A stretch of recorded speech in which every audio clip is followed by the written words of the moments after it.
हमारी 2 second maths trick बेटा इतनी इजी है ना कि आपके पड़ोसी की बिल्ली भी उसको सॉल्व कर ले। बट वो क्यों सॉल्व करेगी? एंट्रेंस एग्जाम आपका है कि उसका?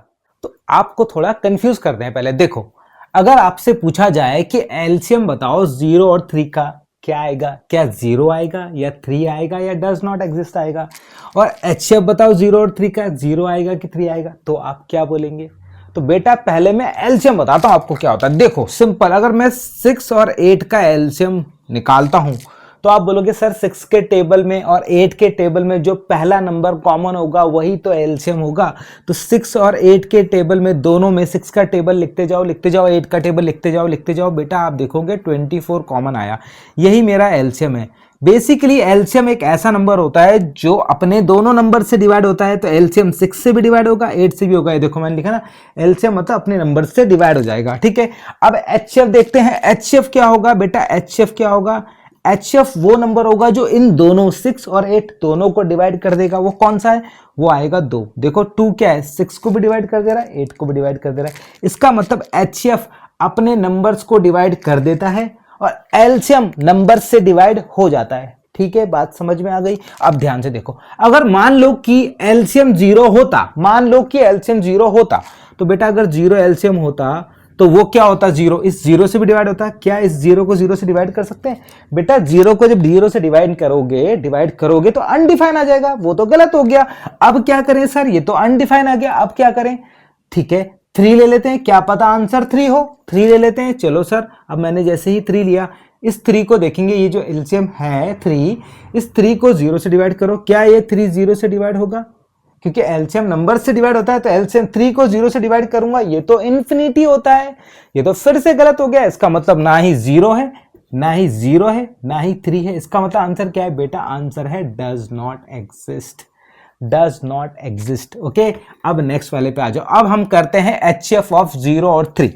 ठीक है, एचसीएफ क्या होता है सर? एचसीएफ वो नंबर होता है जो कि अपने नंबरों को डिवाइड कर देता है। तो अगर एचसीएफ 0 होता, मान लो कि एचसीएफ 0 होता, मैंने बोला 0 है एचसीएफ, तो ये 0 जो एचसीएफ है, ये मेरा 0 है एचसीएफ। ये देखो एचसीएफ अपने नंबर्स को डिवाइड करेगा, तो ये 0 किस किस को डिवाइड करेगा सर? ये 0 इस वाले 0 को डिवाइड करेगा।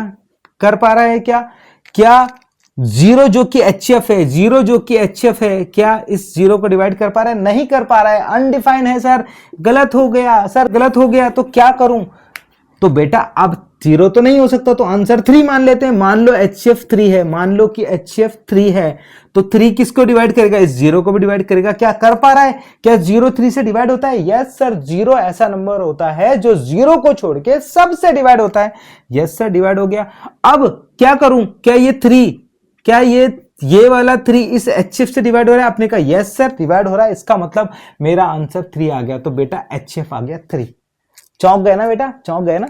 लग रहा होगा सबको 0 आंसर, नहीं 3 होगा आंसर। ठीक है, चलो अब ठीक है, ये तो समझ में आ गया। अब सर अगर कभी कभी क्या होता है बच्चों, आपसे क्या इंपॉर्टेंट बात मैं बताने जा रहा हूं। देखो कभी कभी क्या होता है, वो आपसे ये बोल देता है कि -6 और -8 का एलसीएम निकालो, इन दोनों का एलसीएम निकालो। क्या निकालो? एलसीएम। तो इन दोनों का एलसीएम कैसे निकालोगे? -6 और -8 का एलसीएम। तो बेटा जो स्टैंडर्ड मैथमेटिक्स होती है ना, स्टैंडर्ड मैथमेटिक्स में जनरली जो एलसीएम होता है वो पॉजिटिव नंबर्स का निकाला जाता है। लेकिन अब हमारे गोलू जी बोलेंगे सर अगर नेगेटिव का पूछ लिया तो क्या करें? तो बेटा 2 बातें ध्यान रखनी है आपको। क्या? जब भी नेगेटिव नंबर का आपको एलसीएम निकालने के लिए बोल दें तो आप कुछ नहीं करना है, आप इसको एज अ पॉजिटिव काउंट कर लो। एज अ पॉजिटिव नंबर्स लेके इसका एचसीएफ निकाल दो, sorry as a positive number लेके इसका एलसीएम निकाल दो। तो आपको पता है 6 और 8 का जब आपने एलसीएम निकाला था तो क्या आया था? हमने 24 निकाला था। ठीक है, 24 निकाला था। ठीक है, समझ में आ गया? तो बेटा 24 ही इसका आंसर होगा। अब आप सोच रहे होंगे सर क्यों -24 क्यों नहीं है इसका आंसर? तो मैं उसका लॉजिक भी आपको समझाऊंगा अभी के अभी। ठीक है ना? तो इसका आंसर क्या है? 24 है। पहले तो ये याद रखो कि 24 इसका आंसर होगा पॉजिटिव। अब कुछ बच्चे सोच रहे होंगे, दूसरी बात मैं आपको बता रहा हूं, अब बच्चे सोच रहे होंगे सर नेगेटिव क्यों नहीं है? बेटा जब मैं -6 का टेबल लिखूंगा, -6 1 जा -6, -6 2 जा -12, -6 3 जा -18, 4 जा -24, तो ऐसे ऐसे करते रहेंगे, माइनस का 24 आएगा। आगे आगे चलते रहो, टेबल लिखते जाओ, -6 का टेबल लिखते जाओ, माइनस का 48 भी आएगा। बिल्कुल वैसे ही -8 का टेबल आप लिखते जाओगे तो पहला कॉमन दोनों में -24 है, फिर नेक्स्ट करते जाओ, दोनों में दूसरा कॉमन है माइनस का 48। तो आप बोलोगे सर यहाँ पे माइनस का 24 भी दोनों में कॉमन है, माइनस का 48 भी दोनों में कॉमन है, तो कौन सा वाला एलसीएम लूं? तो आप बोलोगे एलसीएम पहले वाला लेते हैं। बेटा ध्यान से मेरी बात समझना, एलसीएम का मतलब होता है लीस्ट कॉमन मल्टीपल। जो दोनों मल्टीपल में जो सबसे छोटे वाला है कॉमन, दोनों के मल्टीपल में जो सबसे छोटे वाला कॉमन है वो आंसर होता है। तो अब बताओ -24 आंसर लूं, -48 लूं? क्योंकि -48 के बाद आगे भी चलता रहेगा, ऐसा मत सोचो ये आगे तो बहुत सारे इनफाइनाइट नंबर कॉमन आएंगे। तो बेटा लीस्ट नंबर क्या होगा, -48 लीस्ट है या -24 लीस्ट है? 24 लीस्ट ना होके बेटा -48 लीस्ट है, क्योंकि नेगेटिव में नंबर जैसे जैसे बड़ा होता जाता है वो और छोटा हो जाता है।